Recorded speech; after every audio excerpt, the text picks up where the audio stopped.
Hey, everybody, it's Dr. Vonda Wright, and welcome to Women's Health Conversations Studio.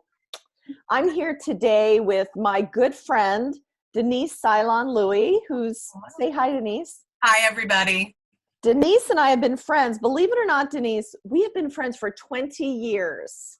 Oh, easily. At least that long. At least. Oh, yeah. I think longer than that, but yeah. Well, quite a while, ladies. And, you know, she is a consultant, an accountant, and a cybersecurity expert by trade. But she is going to help me produce Women's Health Conversations Smart, Savvy Speaker Series. You know, Women's Health Conversations was founded in 2013 with a vision for empowering, entertaining, and educating women to optimize their bodies, their brains, and their bliss. Because listen, women make 80% of all the healthcare decisions in this country, not only for ourselves, but for everyone we touch. And so we believe that if we can change the health of one woman, we will change the health of everyone she touches in her household, everyone she touches in her community, and little by little, we'll change the health of a neighborhood and a city and the whole country. And we're going to start with one woman at a time. And so we had these amazing live events in 2013, 14, 15, 16. And then we took a hiatus. Everybody needs a little pause, not to mention the fact that I moved from Pittsburgh to Atlanta, and all the Women's Health Conversations got put in the moving trucks and moved here. So we're back in 2020. We're relaunching better than ever. And so we're starting in this amazing time with the Women's Health Conversations Smart, Savvy Speaker Series. So the S4. And we're going to do this all of April and all of May, Saturdays at 1 p.m. virtually, Thursday nights at 7 p.m. virtually. We're going to broadcast over Facebook Live. These recordings will be available. And we have gathered some of the most amazing expert and speakers from all over the country. If you know us, you know that we are capable of getting the best thought leaders surrounding all areas of women's health, from your body to your brains and your bliss. So Denise and I are starting off this series today, and I want to talk to you about something that's really important to me. And the topic is living more. So I want to just put a disclaimer out there that this is our first virtual foray. So I am now going to share my screen with you. And so you're going to forgive us and give us some grace if this is not like a highly produced movie. So here we go. We will get there, but we will get there, people. That's right. Okay, I'm going to share my screen.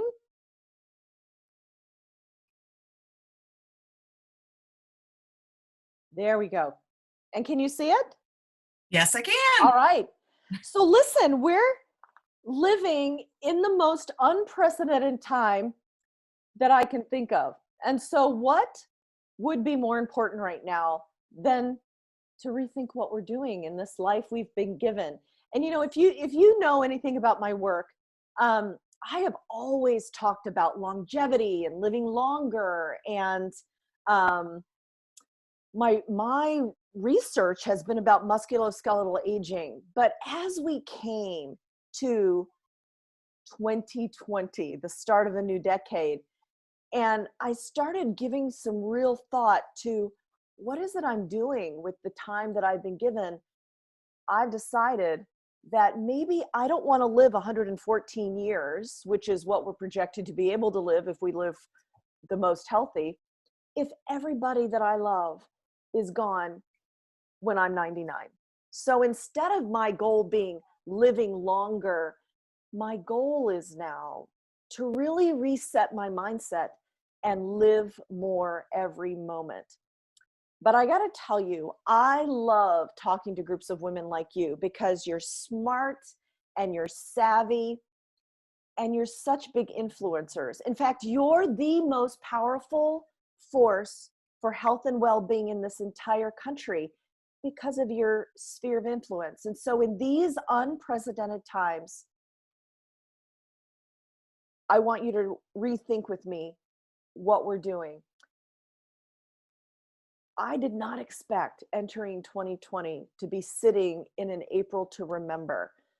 But now that we are, I want to think ahead, if we're thinking about time, to 2030 and how we're going to describe this time and what we did with it. Frankly,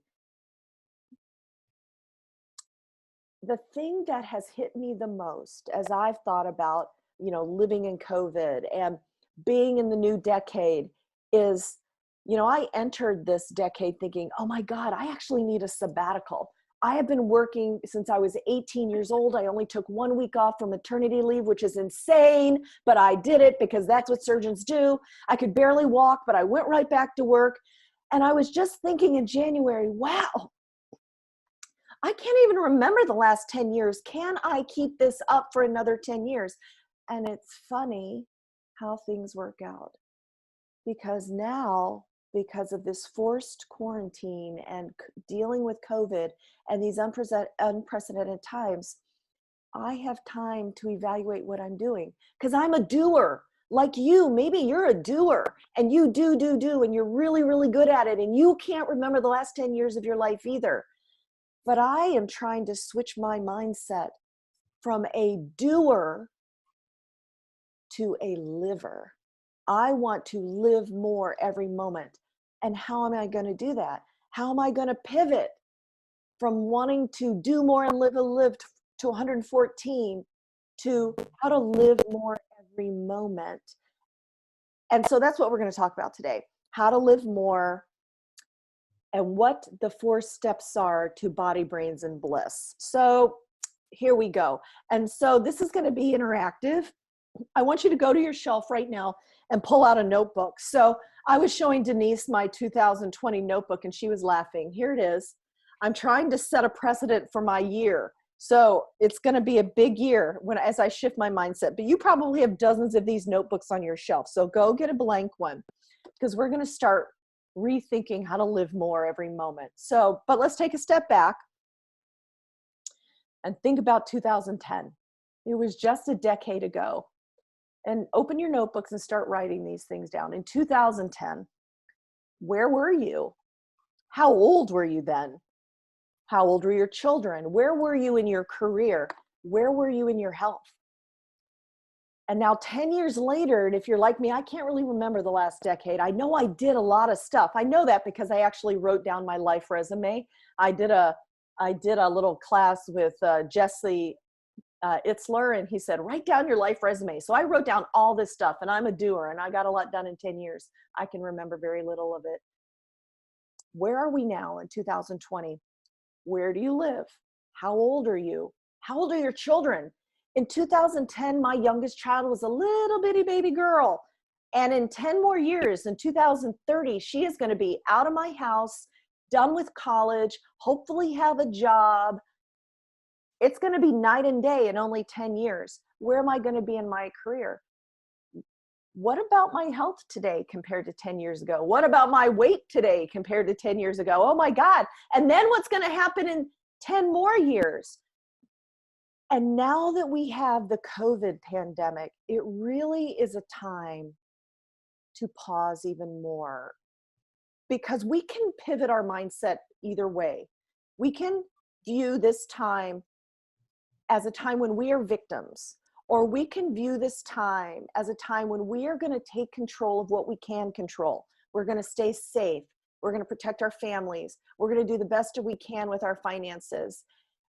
And we're going to come out of this. And in 2030, how are we going to view ourselves in 2020? So that's an important mindset to pivot to. You could in 2030 look back and say, where the heck did the decade go? Or you could look back and say, I lived more every moment. And those are the two options as we go forward. And how you live is important. Listen, there is a myth out there that aging is this inevitable decline from the vitality of youth down this slippery slope to decrepit and aging, in which we die 20 years. We just decline for 20 years and have this long period of morbidity. But I am going to tell you that based on my research and that of many other scientists, we can be healthy, vital, active, joyful until the very last minute we're living if we are intentional and if we rethink how we're going to live more every moment. Because we live in a new age of medicine. It's amazing. We can swab the cheek of your babies, sequence their entire genome in less than a week for less than $1,000, and we'll be able to predict their health in the future. It's amazing. We've never been able to do that before. Their healthcare will be their personal healthcare. And so, because we have the ability to pause now and look forward to how we want to live the next decade, and because we live in this new age of medicine and are not destined to go from vitality to frailty, I think that the moments matter. Every moment matters. And we need to treat it that way, because listen, people, listen, ladies, 70% of our health and aging is determined by the lifestyle choices we make every moment. And we're in control of that. Nobody else is forcing us to sit or not spend time with our family or not remember the last decade like I don't remember my last decade. We have the decision to invest every day in our future. So I'm going to give you 4 examples of ways to live. So look at these 2 women. What do these 2 women have in common? Well, the woman in the black is James Whistler's mother. James Whistler is an American artist. And the story surrounding this portrait is that he wanted to have a portrait of his mother when she was in her early 60s. Now, he wanted to have it with her doing her activities of daily living and standing. But here Anna Whistler is sitting in a chair, sedentary. Anna Whistler is the same age in this picture as Sophia Loren, who I contend to you spent every moment trying to defy aging. You know, AARP is writing about it in Modern Maturity magazine. These women are the same age, but they approached their aging process very differently. We have the choice. So who are these fun people? These people are patients I've taken care of. All of my research has been done with master's age athletes. Now, to be qualified as a master's athlete, you have to be 40 years old or older. These people in these pictures are not professionals. They have day jobs like you and me, but they invest every day in their mobility and building better brains, and therefore making themselves more happy. They are strong and vital and active and joyful because they've made a choice on how they're going to live. But I'm not just talking about some artist's mother. I'm not talking about a bunch of my patients. I am talking about my own life. This young runner with the B on his shirt is my dad, Gene Wright. And if you guys live in my neighborhood in Georgia, he still runs. I'm going to show you a picture of that. Please do not run him over. Gene Wright is in this picture in the center of the frame, the same age as his father. That is my grandfather sitting on the screen using his walker. The same family, one generation. My grandfather let aging happen to him. My father purposely invested every day in his mobility and his happiness. We have a choice. This is one of the reasons I'm so passionate. I've seen this example lived out every day of my life. And finally, here's a picture of a woman that I had the amazing opportunity to know when I lived in Pittsburgh. Mary is the wife of Tim. They have 3 amazing children, and Mary is one of the world's best caregivers of her children, of my kids' basketball teams. Tim was my daughter's basketball coach. And Mary took care of everybody. But like so many women, she took care of herself last. And so I just love this woman. And the next year I came back to basketball, and I did not really recognize Mary. This is Mary in the purple shirt. And I'm like, oh my God, Mary, what did you do? It's amazing. You're so healthy. And she said, Vonda, I just decided to invest in myself every day. I decided I was worth the daily investment. She decided that every moment mattered. So what did she do? I asked her. Sunday night, she would prepare for the whole week. She would cut up her vegetables. So at 3 o'clock, when you can find me eating dark chocolate, she was eating celery and carrots. She is the one who taught me that after dinner, when you get up, when you're done with dinner, just push back from the table and everybody go for a walk. And then when you come back, she taught me that the dinner plate police are not in your house shaming you because you left the dishes on the table. She also taught me that the dishes will remain there. They're not going to get up and walk to the kitchen sink. It's okay to care for yourself first, because then life will happen after that. So I love this lesson she taught me and the transformation she made in her own life by just investing every day. She's still an amazing caretaker, but to be an amazing caretaker, she takes care of herself first. So I've given you some great examples. I've told you about my philosophy and why this is important to me. But now let's talk about you. What are you going to do to live more every day? So get your little notebooks out. This is writing time. Get your notebooks out. So I've thought through this a little bit, and there are 4 steps to living more and making good decisions for your body, brains, and bliss. Because it's not just about your body. We are not exercise chicks here. Although we do exercise, this is about total well-being and living the life you envision. So step 1, create a vision. You cannot go forward in the future in a meaningful way without a vision for why you want to get there. For those of you ladies who are in business, you get this. This is how you create a business plan. I did not make this up. I'm happy to attribute to the business community. You create a vision, you take action, you change attitudes, i.e. remove barriers which have kept you from being optimized, and then finally you measure your achievement and reward it. So what is creating a vision?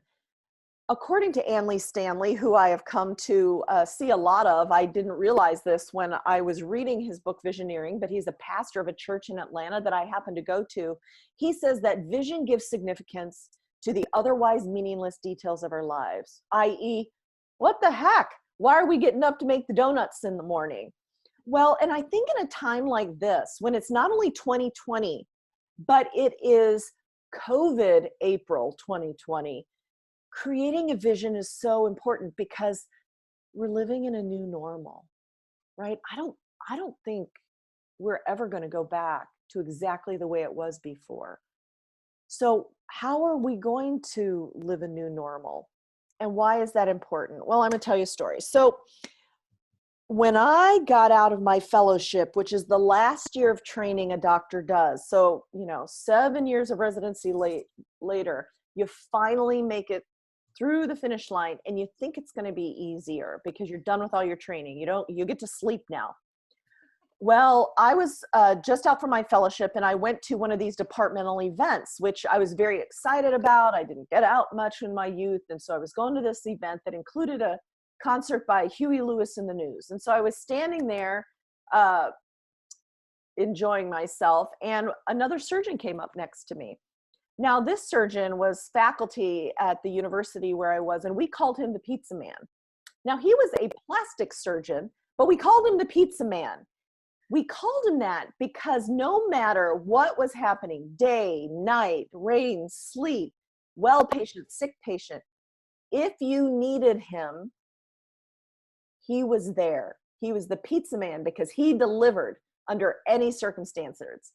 So he was standing next to me and he's like, "So Vaughn, how's it going? You're finally done with your training."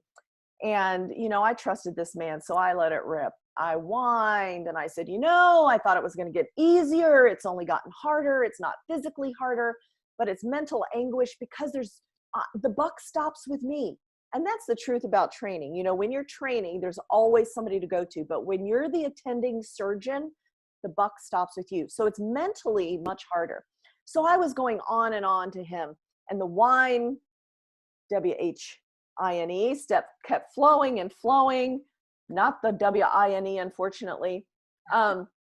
Until finally he said, "Vonda, stop.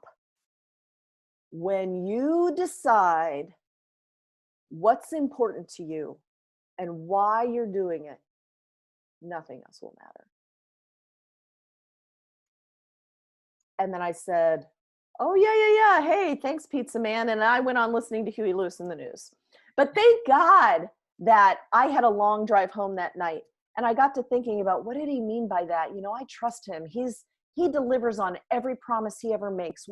He will get us out of any situation. And I came to realize what he meant was, Vonda, when you decide what your vision is and why you're doing what you're doing and what decisions and what you want from every moment, everything else is going to fall away. And in his life, I saw that he was the pizza man because he got his value from delivering to patients and other surgeons in times of stress, to great personal cost for him. I mean, it was not easy to deliver. That's why he showed up. And I needed to remember or even figure out what my vision for my life was. And so this is how you get here. You need to do a little bit of intentional thinking about your life. And please write some of these things down. You are going to cast a vision for your future. What is really important to you? I know that time is so important to me, and I have finally been granted a little modicum of time. And what am I going to do with it? That's so important. What do you want out of life? Who are you even, right? Who are you? Sometimes who we think we are is not who we actually are. For instance, I want to be a rock star. Well, not a work rock star. I want to be an actual rock star like Pat Benatar and Cher and Dolly Parton, who's a wonderful singer and maybe a rock. She's not rock, she's country, but I want to be that caliber, right? And I want to be on stage and doing all those things those women do. But if you really knew me and I was honest with myself, I could probably get by with singing in the shower and in church, but no one's buying a ticket to watch me sing. Who are you? What do you want? Create a vision statement and then talk about it with somebody you know. Because I can write down rock star, i.e. Pat Benatar, and then if I talk to people who know me, they're going to say, Vonda, stick with surgery. But cast a vision for your future and write it down. It's very important to write it down. So here are some of this is how I've worked this out in my life, my visions, right? So on the one side, I have a picture of 2010 when my eldest daughter was in high school. My youngest daughter was still a little bitty girl. I'm still the same person in the middle, just older. And here we are today in 2020 when my youngest daughter is now in junior high and my oldest daughter is a senior accountant at an artificial intelligence firm. What is it going to be in 2030? Well, it's going to be what I decide to envision, because we don't want to continue random bricklaying. We want to build a monument out of the next 10 years of our lives. So what do I want? I want to use the hands I've been given to make people walk and run and play and work again. I want to raise my family to be happy and solid. And I want to be in the best physical, mental, and emotional shape in my life. That is the driving force for every decision I make. Now, I first created that vision statement in 2008 when I wrote Guide to Thrive, which is a strategic planning book for health. My vision hasn't changed. How I've executed has changed. The way I'm going to execute it has changed, because remember, I'm a doer. I've done so much in the last decade, I can't even remember. I don't want to be that way the next decade. I want to be more present with my time. My vision hasn't changed, but how I execute it has. So what I want you to do now that you've written down the steps in creating a vision, I want you to create a Live More milestone. A Live More milestone is something really big for the next decade.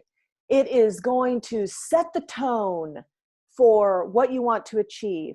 Now, you don't have to set it for 10 years. Maybe you just set it for the next year. For instance, here's my Live More milestone for 2020. I decided that I was going to run marathons again this year. Now, I run, but I have not marathoned for 17 years. 17 years. So it's more than, remember, I can't even remember my last decade. So let alone running a lot. And I wanted to make it so big that it scared me, because I've already done 3 marathons. A marathon doesn't scare me. So I signed up for 2.5 marathons, not just any little piddly race in Fredonia, Kansas, where I'm from. Big marathons, the Chicago Marathon, the New York Marathon. And I'm in no kind of shape to do this. I mean, I'm running about 6 miles now. That means I have 20 more to build up to. This is a big milestone for me, but it's so big that it's going to flavor my next decade, because I'm as young as I'm ever going to be now. And if I don't do something about it, this is the healthiest I'm ever going to be. So I want to hedge my bets for the whole decade and set a huge milestone. And by setting this physical milestone, it's going to change my brain. Because the first time I ran a marathon, I did it because I wanted to prove to myself that I could do something really, really hard before I started my residency. So this is a mental challenge too. It's not just about your body, it's about your brain and the happiness or bliss that comes from achieving something big. So set a milestone. So we've talked about a vision. Number 2, take action. A vision without action is just words in your notebook. So here's how we take action. And these are things I step back a minute. I want you to take a picture of this screen, or I'll post this on my Instagram. This is what you need to know about yourselves starting today. The caveat I have for you is that when I ask people to know their numbers, they feel judged. Knowing your numbers is not a judgment, it's an observation. Numbers cannot judge you. You can judge you, but you shouldn't judge you. You should use this as a reference point. It's like a checkbook, right? Which, I'm a doctor. I don't know how to balance a checkbook, but thank God Denise Louie is here. She's an accountant. She's got me on that one. But so I weigh myself every day, not because I'm obsessed with my weight. I actually am not, but it helps me know where I am every day and if my choices are doing okay, because I know how I feel physically affects my brain, affects my bliss. So know your numbers. If you're going to know one number, know your waist hip ratio. You do that by measuring your widest part around your waist, your widest part around your hips. You need to be closest to 0.5 to 0.8. Anything over 0.8 means that we are 5 times less healthy than if we were below that, because where we carry our body fat is genetically predetermined. You can't help whether you're a pear girl or an apple girl by genetics, but you can determine how much you're carrying around. So this is a great way to determine where we are. Remember, this is not a judgment. This is an observation. So waist hip ratio. And then people always ask me, okay, what's the bare minimum I have to do? So I put this together. Here's the 5 things, the 5 pillars of health that will lead to body, brains, and bliss. Number 1, no toxins. No toxins when you're out partying, if you still do that. No toxins when you're on your back porch and want to smoke a cigar, if you do this. No vaping. Keep your body clean. You get one body. It is regenerative, but you only get one body. You only get one brain. Do not toxify it. So no toxins, done with that. Number 2, you got to sleep. When I was a resident and a fellow and I did not have control of my sleep, I would every other day have to stay up for 40 hours. Now that I control my sleep, I protect it. Sleep is regenerative, not only for your cells, but for your brain. And if you're into intermittent fasting, what better way to fast than to sleep it off? So I'm a morning person, which means that I go to bed around 9, but I'm up at 4 because I am most productive between 4 a.m. and 12 p.m. I can build a house in the afternoon, but if you want me to write a novel, I got to get it done in the morning. So if you're a night person, just shift the clock, but get your 7 to 8 hours in. Thank God Michael Bruce and Ariana Huffington brought this to the forefront, and now sleeping is all in vogue. Number 3, represented by the Blue Zones. Blue Zones is a series of books written by Dan Buettner. If you haven't read them, you should get them. They're fascinating. They're all about what the habits are of the people who do live to 114 years. And one of the habits they have is very tight social groups. Now, during these times of COVID, we cannot physically be together. But what I have noticed is that we're more together than I think we were before, because now we're using all kinds of social mechanisms to have dinner together and do seders together and to have cocktail parties together and just meet and talk and view each other. When I got to be honest with you, sometimes before this, I would think about my friends all the time, but not physically get to be with them either. So now our heightened awareness that we need this social interaction. So go find a group and get in it and video them right now and just talk during this time that we have time. So number 1, no toxins. Number 2, sleep. Number 3, social groups. Number 4, move. These little girls playing are to represent that we don't have to do formal drudgery exercise. We just need to move.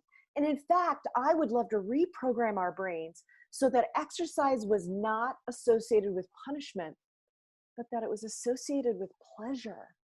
You know, it's one of the big reasons that Peloton has become so popular, is because they have been able to refocus really working out hard with really, really feeling good. And so that's what we need to do in our own lives, is pivot to exercise and moving as pleasure. And then finally, nutrition. Now, I am not a nutritionist, and we have a nutritionist, Leslie Bonsi, coming up in our series. But if my patients ask me, what is the one thing that I can do to make a change in my nutrition? I tell you to do the thing that I've done. I would never ask you to do the thing that I have not done. And you got to cut out sugar. Sugar is a huge inflammatory. White sugar, simple carbs, it'll do 2 things for you. Number 1, Americans eat 16 pounds of added sugar a month and don't even know it. You have to read the packages. Like, look at these nutrition facts I got off a package in my pantry. 10 grams of added sugar. What the heck? Added for what? Right? So you got to read labels. You got to not add sugar. And when I do this, when I first come off of sugar, I lose about 12 pounds every time, because Americans eat 16 pounds of added sugar. That's number 1. Number 2, because sugar is a huge inflammatory, it makes your joints and muscles ache. Now, I'm an old athlete, and when I'm on sugar, I hurt all the time. But when I'm off sugar, after about 3 days, I don't feel my body anymore. I feel about 28 again, thank God. So that alone is worth it to me. So those are the 5 things you have to do. We have to make great choices for every moment. Making choices for those 5 pillars of health are important. Here's another way to spend your moments. If you spend 20 minutes a day with your heart rate up, this is one example I have in some of my books, 20 minutes to burn. These are 1-minute bits that you piece together into 20 minutes. You do these exercises for 45 seconds and then you rest. Just step back, catch your breath. In 1 minute, you piece together 20 minutes and you've fortified your body, your brains, and your bliss. So I think about this as the moments, right? Live more moments. A moment is 1 minute. In a 24-hour period, we have 1,440 moments. What are you going to do with it? How are you going to operationalize your vision? How are you going to use those moments every day of the next 10 years so that you're not just a doer, but you're intentional? Because, right, we're not trying just to live more time. We're trying to live more every moment. So we talked about creating a vision. We talked about taking action. And now we're talking about attitudes, not only mental attitudes, but those things that are getting in our way. It's about mindset, right? This is the craziest, most unprecedented time in the history that I can remember. And listen, we all lived, if you're old enough, lived through 9/11. That was a really hard time for me. I had friends in New York. I was in Pittsburgh. We were waiting for Flight 93 to land and the people to come, and they never did. So aside from that, this is the most nationally traumatic thing that we've lived through. But how we come out of this is all about our mindset. We can choose to live in a way every moment now so that in 2030, when we're looking back at 2020, that we end up looking at ourselves as victims and being devastated. Or we can pivot our mindset and stay calm and stay informed and take the precautions that we can control and be grateful for the moments we have and to find happiness in the time we've been given. It's pivoting a mindset. It does not change the terrible things that are going on in this country, but it changes how we perceive them. It's pivoting the mindset. You know, my dad, Gene, who you saw running with both as a young man and an older man, when I was upset as a child or a teenager, he used to say to me when he'd get exasperated, "Vonda, get happy, just get happy." And at the time I thought that was absurd. How can I just get happy? But I think without, and I don't think he read it in a book anywhere. I think he was trying to teach me that how we perceive situations influence how we are in the situation. So if we can think about now how to get happy and how to change the attitudes that have kept us from reaching our vision, from taking the actions we want, it's a mindset. And it's not only about just our physical brains, but it's about our happiness and bliss. So there is a huge body-brain connection. You know, I did this, one of the studies I did, longevity studies I did, looked at the effect of mobility on brain function. And this study took me 5 years to do. It was a really controlled study. But what we found is the more fit you are, the more resilient your brain remains cognitively and psychologically. And so my study and that of many other researchers found that 12 hours of bliss, including all the pain that comes with anxiety, depression, stress, anger, even things that we don't think are modifiable by mobility, like Alzheimer's and Parkinson's, can be modified by a 20-minute burn every day. You know, I'm not making this stuff up. There's a solid body of literature that our brain can be chemically changed by what we do with our body. And that physical moment magnifies our happiness. So it gives me pause as I think about how to spend my 1,440 moments every day. But also, I think it's important as we're being reflective in this period right now to think about how happy we are, right? This is a happiness scale that I published.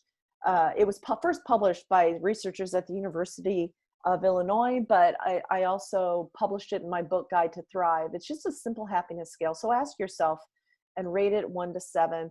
In most ways, my life is close to ideal. Number 2, the conditions of my life are excellent. Number 3, I am satisfied with my life. Number 4, so far I have gotten the important things I want in life. And number 5, if I could live my life over, I would change almost nothing. So add up your numbers. No matter where you end up on this happy satisfaction scale, know that there is never a time or a place or a condition when you cannot make decisions to modify, whether the decision is to move more, to connect more, to view our lives differently, or sometimes to seek out medical care to get a medical augmentation of the chemical things that are going on in our brains. Mental health is a medical condition. It's not only about just some, untouchable space between our ears. If you would like to change your satisfaction or your happiness, seek out those things that will help you, whether they be mindset or medication. It's just a thing to reflect on. So what are a few tips that I can't have come to and use in my own life. I call these body, brains, and bliss tips, things that connect us. Number one, intense, complex physical exercise every other day, feel the burn. We talked about that. Number two, just breathe. You know, you may have read about nitric oxide, and it's a chemical that lives on the inside of our blood vessels. And when we breathe in through our nose and exhale through our mouths, it releases that nitric oxide, it expands our blood vessels, and it can calm us. And so when you're stressed out next, I encourage you to take 3 deep breaths in through your nose. Let's do one now. Hold it, and then blow out through our mouths. And if we do that 3 times a day and are conscious in our breath, it will calm us. Now, I've had the great fortune of being at a conference 6 years in a row with Deepak Chopra. It's a very small conference. There's only 200 of us. And so we really get to be around these gurus such as him. And he always teaches us to be conscious in our breath, because sometimes we don't even notice what's going on. And that's why I can't remember the last 10 years of my life. But he's saying, Vonda, even to the point of noticing our breath, be conscious. Next, say yes carefully. Listen, you are all very responsible people, capable of a lot of things. And it is our people-pleasing nature to say yes to everything, because we just want to help and to please. But when I was entering into my practice, I had another great fortune to spend time with a surgeon named Mike McGee, who was the medical director at Pfizer. And I said, Dr. McGee, I'm about to start my practice. What advice would you give me? And he said, Vonda, people like you, highly capable people like you, and you listening to me out there, are going to be asked to do a lot of things. But what you have to do is compare what you're being asked to do against the vision you have for your life. And if they do not align, or there's not some special reason to just say yes and help someone, but if they do not align, you have to say no. Because it's better to say no than to say yes and be resentful of what you've been asked to do and then not do a good job at it. That doesn't serve the person that asked you, and it doesn't serve you. So say yes carefully.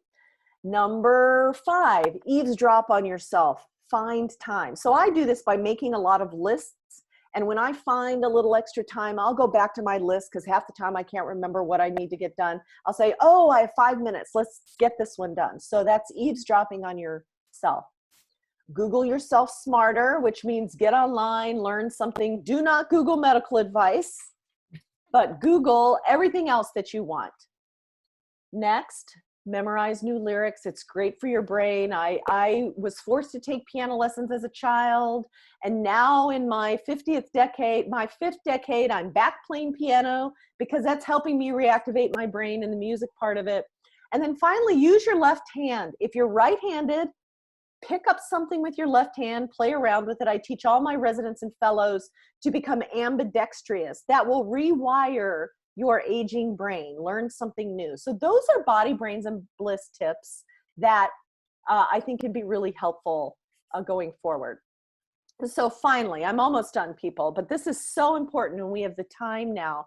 We've talked about casting a vision, taking action, changing our attitudes, and finally, measuring our achievement and rewarding ourselves, right? Revisit your vision. Give yourself credit for the things you've done or the mindset that you've changed. Identify the hurdles to your success, whether it's time, quick decisions that ruin the overall plan. Keep your eye on the ball, on your big monumental vision. And then reward yourself a little bit. Plan your merriment. So we have milestones, moments, and merriment. Now, merriment for me is every 6 weeks or so, if I manage to achieve or change the things I want to, I am eligible for a pair of hot new stilettos. Now, I don't get a pair of hot new stilettos every 6 weeks, but unless I achieve the things I'm going for, I'm not eligible. So what is your merriment? How are you going to reward yourself and live a little because you've reset your mindset? And so finally, what are you going to do? You've heard my 4 steps for living more: creating a vision, taking action, changing your attitudes, measuring your achievements. We've talked about living more moments, living more milestones, living more merriment. How are you going to change the trajectory of your days from going from the vitality of youth and avoiding the frailty that can come with living purposelessly? We want to remain healthy, vital, active, joyful across this orange line until the very last moment that we live more. Because this is the moment, the year, the decade that you can live more. It's the decade I want to live more. I want to remember where I've been between 2030 and 2020. So, my friends, go confidently in the direction of your dreams, and please live the life that you've imagined. So, that is my words for what we're doing now as we restart Women's Health Conversations speaker series. And Denise is showing us her notebook. Here's my funny little notebook. And I hope you took some notes, but we will rebroadcast this going forward. So did that make any sense to you, Denise? Oh my gosh, Vonda, like so much of what you said made sense. I love everything that you shared, to be honest. I mean, I'm like Sophia Loren, and and one of the secrets to Sophia Loren's success, she gets a significant amount of sleep in her life. And and I think that has a lot to do with her beauty, her bliss, honestly. Yeah. Oh my goodness. Not that I would get a tattoo, but if I got a tattoo, I think I would use milestones, moments, and merriment. I love it. Good. Something to remind you, right? Like those are great catchphrases to anchor yourself in what it is that you want to do, right? Yeah. But I absolutely have taken so many notes, and so many of the things that you said resonated with me. I've read The Blue Zones. Oh yeah. It is, yes, fantastic book. And it talked about movement. It talked about their diet, right? Yeah. And of course, the diet in particular Blue Zones has very little to do with simple carbohydrates. Yeah. And then finally, that social interaction is a huge component of it. And so all of that, there's so many things that you said. And I mean, I've mentioned to you before, I feel like, I'd love to be like a poster child for your messaging like that. Right? That this is something that we all need to hear. And I've often thought that, you know how like when your kids are little and you need to say over and over again these simple messages before it really starts to stick. Mm-hmm. I think that's true of adults too. Yeah. I do. And so these catchphrases that you've shared will help us be able to adopt them better and be able to, to remember them and to catch ourselves during the day and make those choices toward a better life. I love the messaging that you've offered, and I'm so excited about the series. Yes. Oh yeah, this series is going to be great. But I just think that, and I'm not really kidding at all. I am dead serious that the thing that I have always wanted more of is time. Right. And now we've got some time, whether we wanted it or not. I mean, I wanted it, but I didn't want it this way, but I've got it. So what am I going to do with it? And, honestly, I didn't say this out loud, but in 10 years, I'm likely to be thinking about retirement. And that means I'm really old. And I want to remember this 10 years. No, it doesn't mean, ladies out there in their 60s, it does not mean you're old. It just means that it's a different phase of life. And I want to remember this now, right? Because that's right. God knows we're so busy when we're young, we're in school, or we're just starting our families, and or New starting our kids, new careers, dogs, new jobs. right, or we're moving, or there's play Yeah. dates and there's soccer and there's Yeah. dance and there's so much going on. Yeah. But right, and it does, it feels like it goes by in a blur, but this is a chance for all of us Mhm. to recalibrate what's That's going good. on. Recalibrate. That's Oh right. yeah. What's Mhm. going on in our lives, and to be able to plan that out. As you know, I'm a big planner. I Yeah. enjoy planning. I enjoy casting a vision, and I am usually successful at those sorts of things. Yeah. The one area that I struggle with, and this is why these messages are important to women like me, is the women's health side of things. Being able, like, the challenge is doing it. I've Mhm. heard some of the messages, but it's Mhm. somehow incorporating it into our day-to-day lives. But I've made the note, your friend Mary in Pittsburgh. And Mm. I will tell you, one of the things that we've been doing since we've been in lockdown for the pandemic is we've been sitting together, having our family meals together, right? Yes. And and believe me, it's a win that the kids are getting the dishes over to the sink and putting them in the dishwasher and everything. But you know what? Today we're going to push back from the table and That's we're going right. to walk. Go That's for a right. walk.